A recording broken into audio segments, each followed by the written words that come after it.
Plato left behind the most detailed record of a civilization in human history, and it doesn't exist. Not partially, not debatably, completely absent. He documented its cities, its rulers, its military, even the exact moment it was destroyed.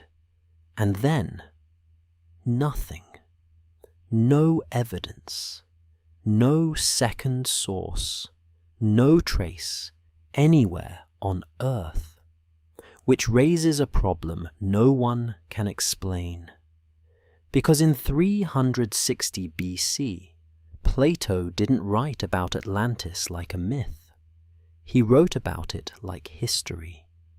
A civilization so vast, so advanced, and so precisely described, it should have left undeniable marks across the ancient world. He gave its location, its rulers, its military power, even the exact design of its cities. And yet, outside of his words, it simply does not exist.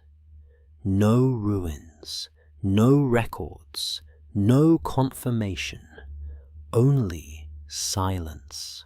Also, the mystery isn't just whether Atlantis was real.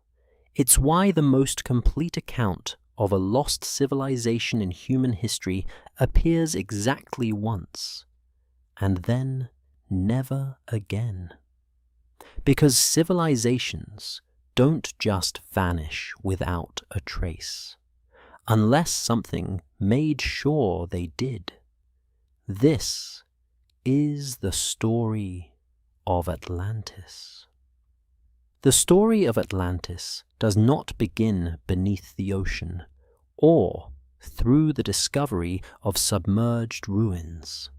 It begins with a set of written dialogues, two texts produced by the Greek philosopher Plato around 360 BC, that represent the only primary source in all of ancient literature for what would become history's most enduring, unresolved question. Those two texts are known as the Timaeus and the Critias. Within the Timaeus, Plato introduced the story briefly, almost as a prelude, positioning Atlantis as historical backdrop to a larger philosophical argument about the ideal state. A character named Critias, modelled on Plato's own great-grandfather, claims to have inherited the account through a precise and traceable chain, from Critias himself, back through his grandfather, back to the Athenian lawgiver Solon, who had travelled to Egypt around 590 BC. There, in the city of Sais, Egyptian priests, keepers of temple archives they claimed stretched back across millennia, described to Solon the records of a civilization that had existed 9,000 years before their time. A civilization vast, powerful, and entirely vanished. That transmission chain, Greek statesman, Egyptian priest, temple inscription, a oral retelling across generations, is itself one of the most important facts in this story. Because it means Plato did not present Atlantis as myth or invention. He framed it as inherited record, as history. The Critias dialogue, though it survives incomplete, provides the detailed physical description that has occupied researchers, archaeologists, and theorists across 2,000 years. Plato places Atlantis beyond the Pillars of Hercules, the ancient name for the Strait of Gibraltar, in waters that he claims became unnavigable after the island's destruction, choked with shallow mud left by the catastrophe. This was the edge of the known ancient world. Beyond it lay the open Atlantic, unmapped, enormous, and plausible enough to contain anything. The island Plato describes is staggering in scale, while he places its size as larger than Libya and Asia combined, an expanse that, even accounting for the geographical understanding of his era, suggests a landmass of continental proportion. At its heart sat a capital city of precise and deliberate design, a series of concentric rings alternating between land and water, connected by tunnels wide enough for ships to pass through. The outermost ring of water functioned as a harbour capable of accommodating vast fleets. The innermost ring contained the royal palace and the great temple of Poseidon, the god credited as the civilization's founding patron. The walls of this city were not bare stone. The outer ring was coated in brass, the middle ring in tin, and the innermost wall, the one surrounding the palace and the temple, was covered in orichalcum, a metal Plato describes as second in value only to gold, and which the Atlanteans mined from the earth across many parts of the island. These metallic surfaces would have caught sunlight from the sea, making the city visible and unmistakable from a great distance. Inside the temple, a gold statue of Poseidon driving 6 winged horses rose nearly to the ceiling. The grounds surrounding it held golden statues of 10 kings, the founding dynasty of Atlantis, and their wives. 10 rulers, all descendants of Atlas, the firstborn son of Poseidon, governing separate regions of the island through a shared system of law. Every 5th and 6th year, they gathered inside that temple, to deliberate, to judge, and to reaffirm their sacred compact. A compact inscribed on a pillar of orichalcum at the temple's center. And the agricultural systems that sustained this civilization were equally precise. A main canal, described as 300 feet wide, 100 feet deep, and over 1,000 miles long, connected the capital to the sea. Smaller channels branched from it in a grid pattern across a vast rectangular plain, supporting 2 full harvests each year. This was not the infrastructure of a myth. It was the infrastructure of an administration. And yet, beneath all of this, the engineering, the governance, the scale, Plato embeds something quieter and far more troubling. He describes the Atlanteans in their earliest generations as disciplined, just, and guided by their divine lineage. Wisdom, balance, and restraint defined them. Their laws reflected the ideals of Plato's own philosophical republic, each individual occupying their proper role, each institution serving the whole. But over time, across generations, as the divine bloodline thinned through intermarriage with mortals, something shifted. Material wealth accumulated. Ambition expanded outward. The virtues that had organized the civilization began to dissolve, not through invasion or catastrophe, but through a gradual internal erosion that no law could arrest. Plato places these events approximately 9,600 years before his own era, around 9,500 BC.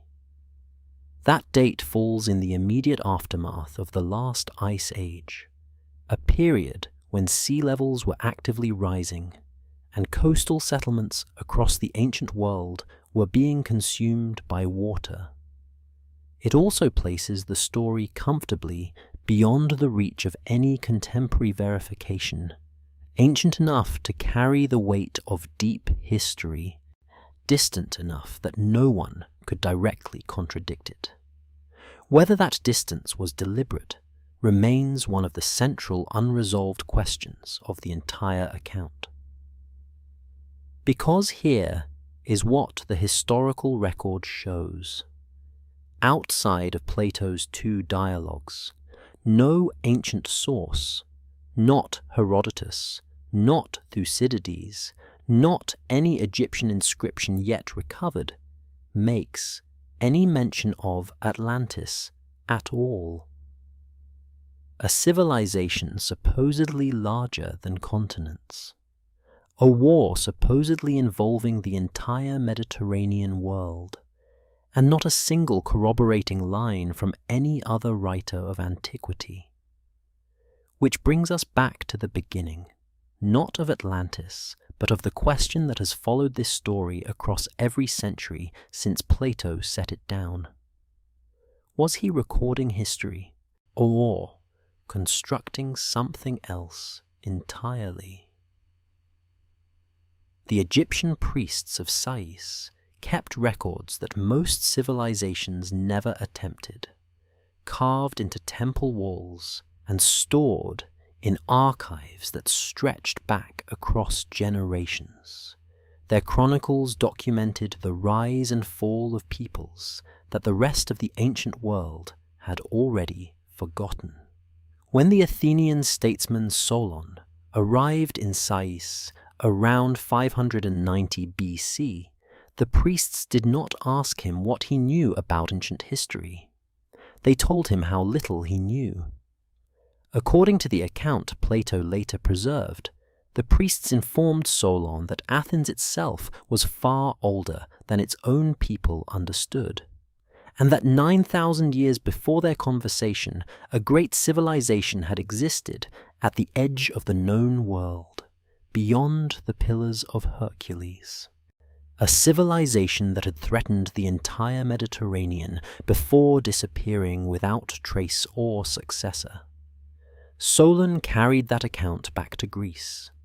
It passed from him to a relative, then through generations of oral transmission, until it reached Plato, who then recorded it in the only two texts that have ever described Atlantis in the ancient world. That chain matters, because Plato did not present this as allegory or invention. He gave it names, dates, locations, and a sourcing lineage. He wrote it the way historians write history. And yet, no Egyptian archive yet discovered contains any reference to Atlantis.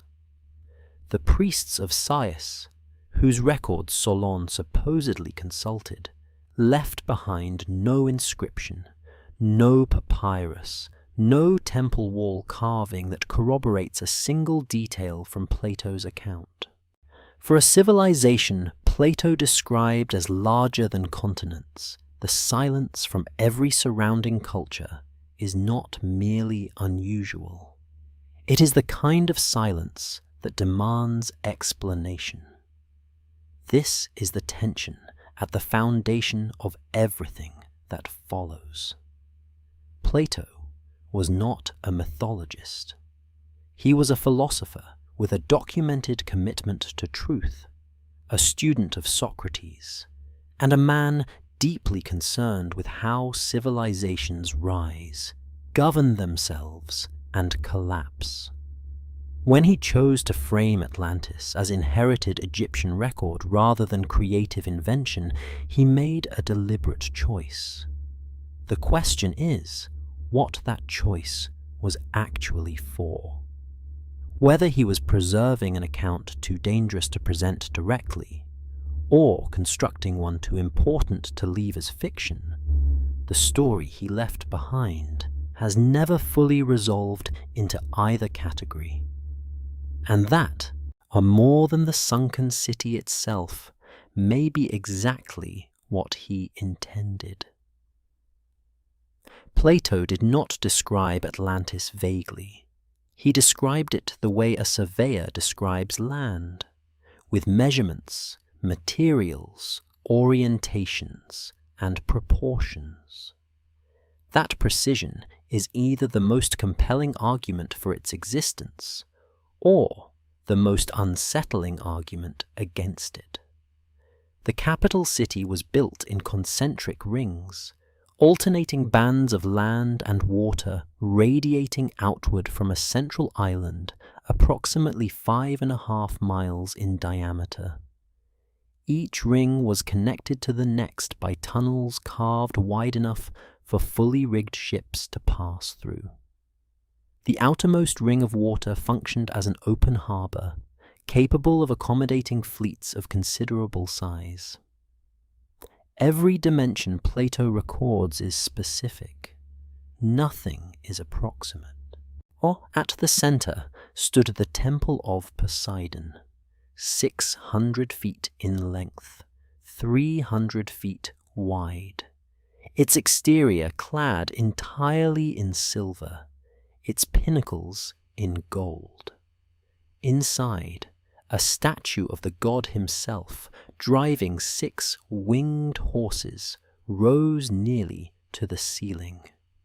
The surrounding grounds held golden figures of the 10 founding kings and their wives, arranged in a permanent display of dynastic power. The walls enclosing each ring were not bare construction.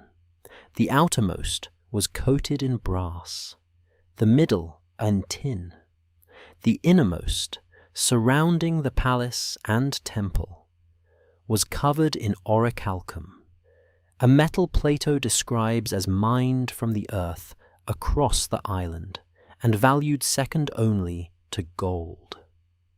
No material matching orichalcum's description has ever been conclusively identified. Here is where the account becomes difficult to dismiss outright. Among the engineering systems Plato describes, large-scale canal networks, precision harbour construction, multi-ring urban planning are not fantastical in isolation. Egypt's pyramid complexes required logistical coordination across hundreds of miles. Mesopotamia's irrigation canals fed civilizations for thousands of years. The Minoan civilization on Crete built multi-story palaces with internal plumbing systems before 1500 BC. Advanced ancient engineering is not the anomaly. What is anomalous is the combination, the scale, the symmetry, the metallurgical sophistication, all attributed to a single civilization whose existence no other ancient culture recorded. And Plato either assembled the most detailed description of a real lost world ever written, or he constructed the most architecturally convincing fiction in ancient history. Both possibilities are deeply uncomfortable, and the measurements he left behind make it nearly impossible to choose between them. Every civilization that has ever collapsed was, at some earlier point, considered stable. Atlantis, as Plato describes it in its earliest form, was not merely stable. It was designed, deliberately, philosophically, almost mathematically, to be incorruptible. And that design is worth examining closely, because it mirrors ideas Plato spent his entire career arguing for in the real world.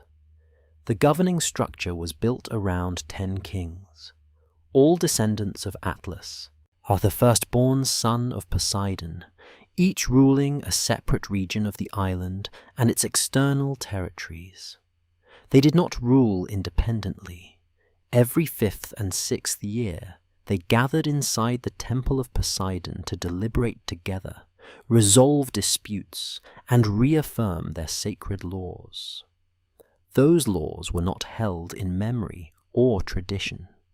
They were inscribed on a pillar of orichalcum at the temple's center, fixed, visible, and permanent. This is not the structure of myth. It is the structure of a political philosophy. Plato's Republic, written during the same period as the Atlantis dialogues, describes an ideal state governed by wisdom, balance, and the proper ordering of roles. The early Atlanteans embody precisely those virtues: disciplined, just, uninterested in excess. And their divine lineage from Poseidon is presented not as supernatural decoration, but as the source of their moral clarity. Virtue, in Plato's framework, flows from nature rightly ordered. The military capacity Plato attributes to this society is where the account becomes strikingly precise. He records 60,000 unit commanders, 180,000 archers, 180,000 slingers, 240,000 horsemen, and a naval force of 1,200 ships. These are not the rounded estimates of legend. They are the detailed figures of an administrative record, the kind a state produces when it actually counts. And yet, this is the detail that quietly unsettles the entire picture. A society Plato describes as virtuous and inwardly focused had also assembled one of the largest military forces in his account of the ancient world.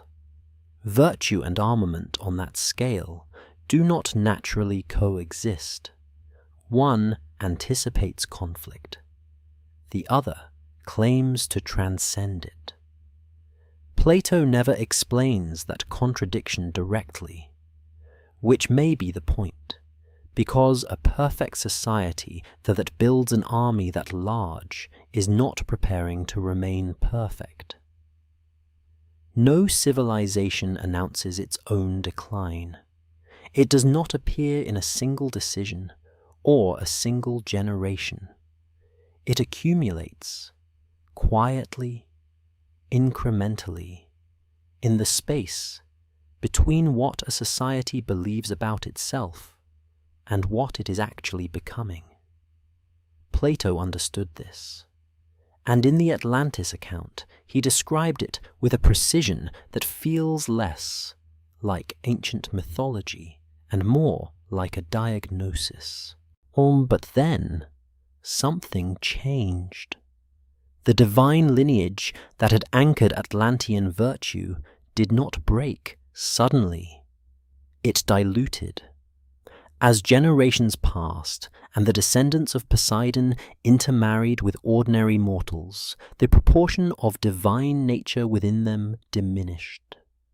What remained looked the same from the outside, the same palaces, the same laws inscribed on orichalcum, the same rituals inside the temple. But the inner orientation had shifted. Wealth, which had once been a consequence of good governance, became its purpose. Expansion, which had once been incidental, became deliberate. Plato describes this transition with a specific observation. The Atlanteans began to find the burden of their own nature unbearable. The discipline that had once felt natural now required effort, and rather than sustain that effort, they released it. This is where the Atlantis account stops being ancient history and begins to feel uncomfortably current. Plato was writing during a period when Athens itself was wrestling with the consequences of its own imperial expansion. The Peloponnesian War, which had ended less than 40 years before Plato began composing these dialogues, had exposed the fragility of Athenian democracy under the pressure of prolonged ambition. Thucydides, writing within a generation of those events, documented how Athenian rhetoric about justice and alliance gradually gave way to open statements of dominance. His record of the Melian dialogue, in which Athenian envoys told a neutral island that the strong do what they can and the weak suffer what they must, remains one of the most coldly honest admissions of imperial corruption in all of ancient literature. Plato watched all of this, and he placed it, thinly disguised, inside a story about a civilization 9,000 years in the past. The question that remains, and that Plato never answers directly, is whether Atlantis fell because its people chose differently, or because something in the structure of power itself made decline inevitable. History, real history, suggests the answer is rarely one or the other. According to Plato, Athens once fought and won the most important war in human history. No other ancient source records it. As Atlantean ambition expanded outward, beyond its island, across the Mediterranean, toward Egypt and the Greek mainland, one city refused to yield. Ancient Athens, as Plato describes it, did not resist Atlantis through superior numbers or overwhelming force, while it resisted through something Plato considered far more durable: internal order. A citizenry governed by discipline, whose soldiers fought not for conquest, but for the preservation of a way of life. The contrast is precise and deliberate. Atlantis, by this point in the account, had become everything Plato warned against: wealthy beyond restraint, militarily overstretched, and morally hollowed. Athens, in his telling, embodied the opposite. Its people were moderate, its governance balanced, its purpose defined by something beyond expansion. The war between them was not simply a military conflict. It was a philosophical proposition rendered in armies. Athens prevailed. Atlantis, having failed to conquer by force, was then destroyed by other means entirely. Here is where the account demands scrutiny. Greek historical records from the period Plato describes, around 9,500 BC, do not exist. Writing itself had not yet developed in the Aegean world. The Athens that Plato idealized in this story bears no resemblance to any archaeologically recoverable settlement from that era. The city he describes is not prehistoric Athens. It is the Athens he believed Athens should have been. A direct projection of the political ideals he had spent decades arguing for in his philosophical works. Thucydides, the most rigorous historian of the ancient Greek world, wrote extensively about Athenian military history and never referenced a conflict of this scale or character. Neither did Herodotus, neither did any inscription, monument, or civic record from Athens itself. Plato was aware of this silence. He was too precise a thinker not to be. Which means the war was included not despite the absence of evidence, but possibly because of it. A conflict placed 9,000 years in the past, in a period before written memory, cannot be verified, but it also cannot be disproved. And a philosopher who understood the power of myth knew exactly what that distance could carry. Plato does not describe the destruction of Atlantis slowly. He dispatches it in a single sentence. In one day and one night, earthquakes and floods of extraordinary violence consumed the island entirely, and it sank beneath the sea, leaving nothing behind but shallow mud that made the surrounding waters unnavigable for generations. For a civilization of the scale he spent chapters describing, that brevity is striking, almost deliberate. And the destruction itself follows a pattern that geologists and climate historians recognize, not from mythology, but from physical evidence. Around 9600 BC, at the close of the last ice age, global sea levels were rising at rates that would be catastrophic by any human measure. Ice sheets collapsing across North America and Northern Europe displaced enough water to raise ocean levels by several meters within relatively short periods. Coastal settlements that had existed for generations were consumed. Entire inhabited landscapes vanished beneath water that did not recede. Sediment cores drilled from the floors of the North Atlantic and Mediterranean carry the layered record of these events. Compressed strata marking sudden flood episodes, abrupt salinity changes, the preserved remnants of drowned coastlines. The earth remembers what written language could not yet record. Then there is Santorini, around 1600 BC, well after the period Plato describes, but within the reach of living cultural memory. The volcanic island of Thera in the southern Aegean erupted with a force that ranks among the largest in recorded human history.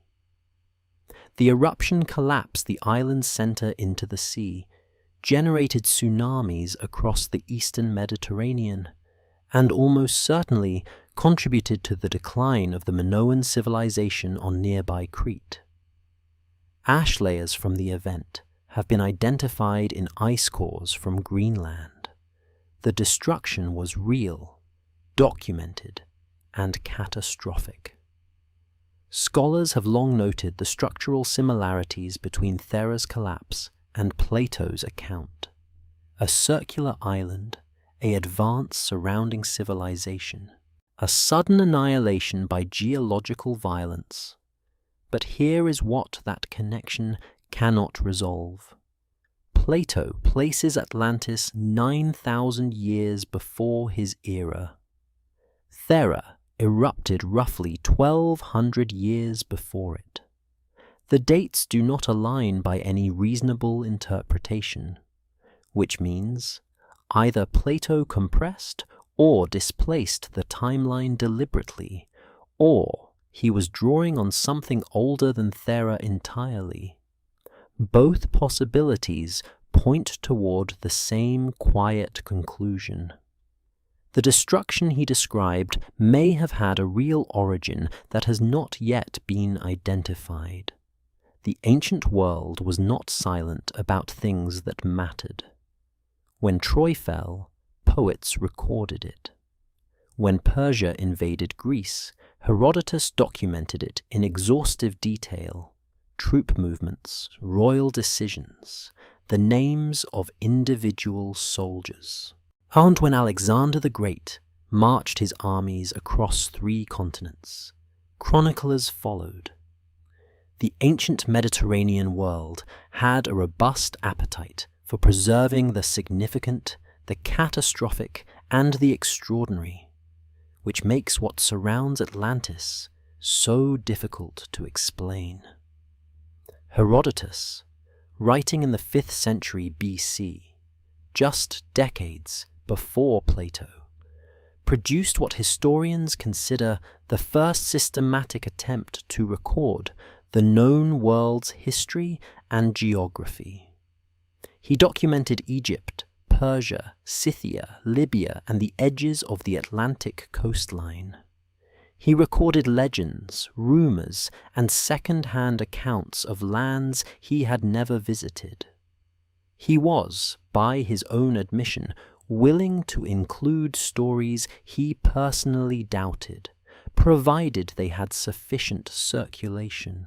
He never mentions Atlantis, not once. Thucydides, who followed Herodotus and is generally considered more rigorous, also leaves no trace of it. Aristotle, Plato's most accomplished student, a man who spent 20 years studying directly under him, is reported by later writers to have dismissed the Atlantis account as a literary device his teacher invented and never completed. The attribution is debated, but its existence in the ancient record is itself a signal. Even within Plato's own intellectual circle, the story's status was not settled. The Egyptian side of the account presents an equal difficulty.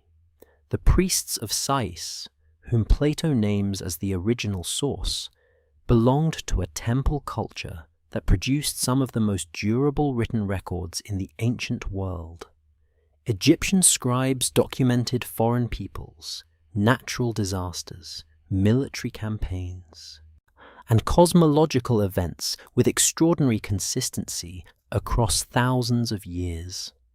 The Turin King List, the Palermo Stone, and the Annals of Thutmose, the third, demonstrate a civilization deeply committed to preserving its own memory of the past.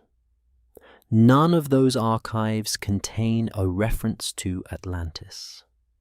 This is the point where the investigation stops yielding new evidence and begins demanding a different kind of question entirely. Oral traditions do carry real historical information across generations. This is established. The Epic of Gilgamesh preserves flood narratives that predate its written form by centuries. Genealogical recitations in Polynesian cultures have been cross-referenced against migration patterns confirmed by modern genetics. Memory, encoded in story, can survive longer than most historians once assumed. But oral transmission also distorts. It compresses timelines, conflates separate events, and gradually shapes raw occurrence into moral narrative. By the time a story has passed through 5 generations of retelling, it no longer belongs entirely to what happened. It belongs to what the culture needed to remember. Plato received the Atlantis account through exactly that kind of chain, and he was sophisticated enough to know it. The question that has never been satisfactorily answered is not whether he believed the story, but whether he thought the distinction between belief and use actually mattered. For nearly 2,000 years after Plato wrote it down, Atlantis was largely treated as what most ancient scholars assumed it to be: a philosophical device, useful for argument, not requiring investigation. And then Europe sailed west, and everything changed. In 1492, Christopher Columbus made landfall in the Caribbean and returned to Europe with evidence of a vast, previously uncharted world. Within decades, Spanish and Portuguese expeditions had traced coastlines stretching from the far north to the southern tip of a continent that no ancient Mediterranean map had ever recorded. The scale of what had been unknown was staggering, and it arrived at precisely the moment when European scholars were rereading classical texts with renewed intensity. The connection was made almost immediately. Francisco López de Gómara, a Spanish historian writing in 1553, was among the first to argue explicitly that the Americas were the remnants of Atlantis. How his reasoning followed Plato's geography directly: a vast landmass beyond the Pillars of Hercules, previously unknown to the Mediterranean world, now suddenly revealed. The fit seemed almost too precise to be coincidental. Other scholars followed with their own variations, some cautious, some elaborate. The basic premise circulated widely enough that Francis Bacon, writing in 1624, built his utopian work, New Atlantis, around a fictional island civilization in the Pacific, consciously invoking Plato's framework as a vehicle for imagining an ideal society organized around knowledge and science. What is significant here is not that these men were wrong. It is that their instinct to place Atlantis wherever the boundaries of the known world had just expanded reveals something consistent about how the story operates. All Atlantis does not stay fixed. It migrates to the edge of whatever map is currently being drawn. Meanwhile, belief only grew stronger. In 1882, an American politician and writer named Ignatius Donnelly published a book titled Atlantis, the Antediluvian World, and the modern obsession began in earnest. Donnelly was not a trained archaeologist or historian. He was, however, a meticulous compiler of comparative cultural data, and his central argument was constructed from genuine puzzles in the ancient record that mainstream scholarship had not yet fully explained. He observed that pyramid-building cultures had emerged independently on opposite sides of the Atlantic, in Egypt and in Mesoamerica, with no established contact between them. Had he noted structural similarities between flood narratives preserved in cultures separated by entire oceans? The Sumerian account of Utnapishtim, the biblical story of Noah, the Mayan Popol Vuh, the Hindu legend of Manu. He pointed to what he described as linguistic and botanical parallels between the Old World and the New, that conventional migration theory struggled to account for at the time. His conclusion, that all of these similarities pointed to a shared ancestral civilization in the Atlantic, now submerged, was embraced by a popular readership that found it deeply compelling. Atlantis, the Antediluvian World, went through 50 editions. It became one of the most widely read books on ancient history in the 19th century. This is the detail that breaks the narrative in half. Art Donnelly was not operating in a vacuum of ignorance. Several of the anomalies he identified, the distribution of flood myths, the independent development of monumental architecture, the presence of similar cultivated plant species on both sides of the Atlantic, were genuine scholarly puzzles that legitimate researchers were also attempting to explain. The science of his era simply did not yet have the tools to answer them.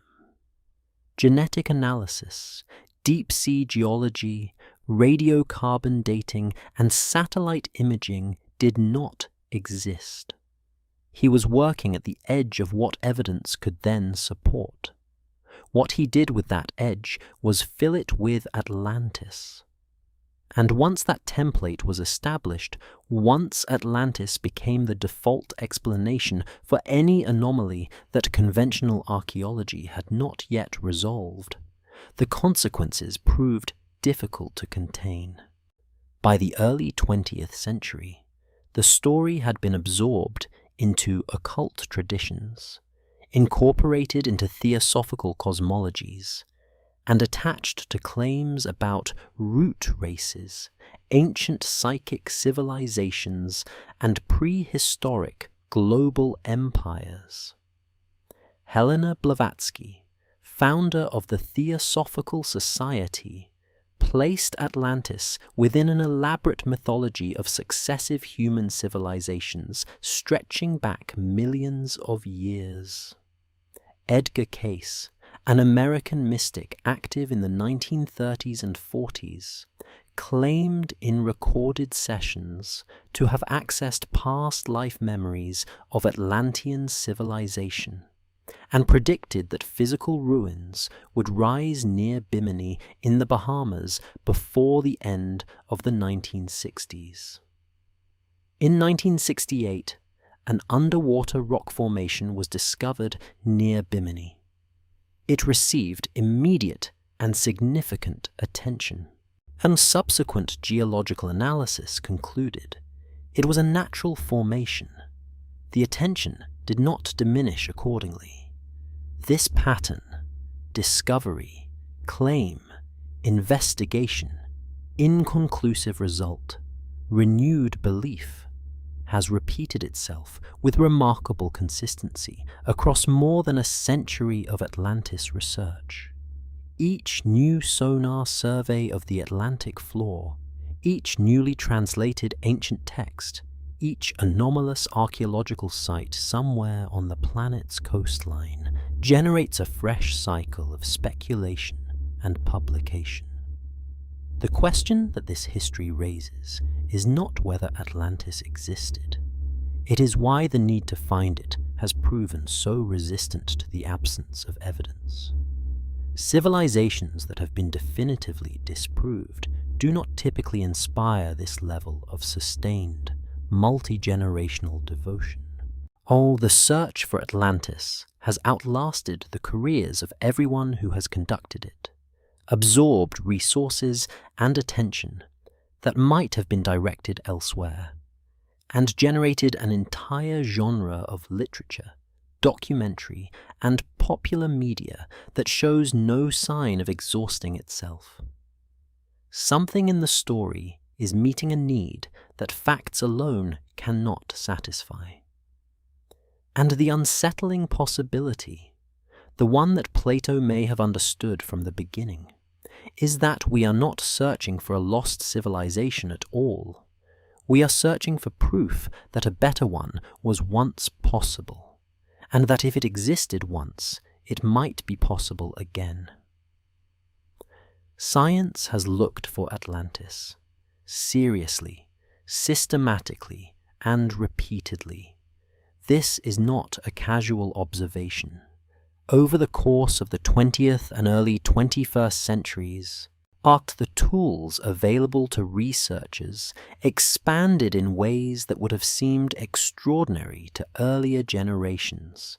Deep-sea sonar mapping, satellite imaging, sediment core analysis, ocean floor geology, and plate tectonic modeling, capable of reconstructing continental configurations across hundreds of millions of years. These are not instruments of speculation. They are the same tools that located actual submerged prehistoric coastlines, confirmed the chronology of the last ice age's retreat, and mapped ocean trenches with greater precision than any previous era of science. The Atlantic Ocean floor has been studied extensively. The Mid-Atlantic Ridge, a vast underwater mountain range running the length of the ocean, is geologically active and well documented. It is the result of tectonic spreading, not submersion. There is no geological mechanism by which a continent-sized landmass could have sunk beneath the Atlantic within recorded human history, or even within the last several 100,000 years. The science on this point is not ambiguous. No ruins have been found, no submerged architecture, no orichalcum deposits, no trace of the concentric harbour system, the temple foundations, the canal networks, or the metallic walls. The conclusion that mainstream geology, archaeology, and oceanography have reached, independently and consistently, is that Atlantis, as Plato described it, did not exist as a physical place. And yet that conclusion, stated plainly, does not feel like an ending. It feels like the beginning of a different question entirely. Because the absence of physical Atlantis does not explain the presence of the story. It does not account for why a philosophical construct produced by one thinker in 4th century BC Athens became one of the most persistently revisited narratives in the entire span of recorded human culture.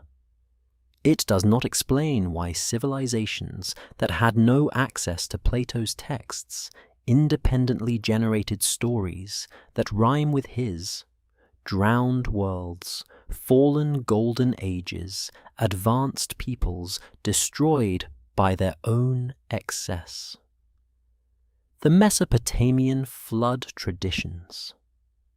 The Hindu concept of the Satya Yuga, a primordial age of perfection that declined through successive eras into the present.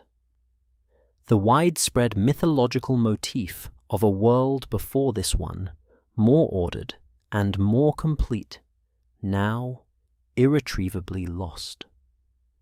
These are not borrowings from Plato. They predate him, or developed entirely separately, and they converge on the same emotional architecture. Well, here is what that convergence implies. And this is the detail that quietly reframes everything that has come before it. The story of a perfect civilization that rose, corrupted, and was destroyed is not a Greek invention. It is a human one. It appears with such regularity across cultures with no documented contact that researchers in comparative mythology, Joseph Campbell prominent among them, identified it as one of a small number of narrative patterns that seem to organize how human societies understand their own relationship to time, power, and loss. Not because the story is always literally true, but because it addresses something that every civilization, at every level of complexity, eventually has to confront. The question of whether its own foundations will hold. Plato was writing during a period when Athens had already demonstrated, within living memory, that wealth and democratic freedom were not sufficient to prevent catastrophic self-destruction. The Peloponnesian War had ended. The trial and execution of Socrates, Plato's own teacher, condemned by the Athenian democracy he had served, had occurred when Plato was in his late 20s. He had watched the city he lived in consume one of the most honest minds it had ever produced, and call it justice. The Atlantis account, read in that light, is not an ancient mystery. It is a precise and personal response to a political trauma. A civilization that loses its moral orientation does not require an external enemy to destroy it. It provides the conditions for its own destruction from within. And then, when the collapse comes, and it comes quickly enough, that later generations struggle to explain how something so apparently powerful could have vanished so completely. That dynamic is not mythological. It is historical. It has repeated itself with a consistency that no serious student of civilizations can dismiss. The Roman Empire's internal fragmentation preceded its external vulnerability by generations. The collapse of the Bronze Age around 1200 BC, one of the most dramatic civilizational failures in ancient history, in which multiple sophisticated Mediterranean cultures disintegrated within decades, now appears to have involved a combination of internal stress, climate disruption, and cascading systems failure, rather than simple conquest. Complexity, it turns out, is not protection.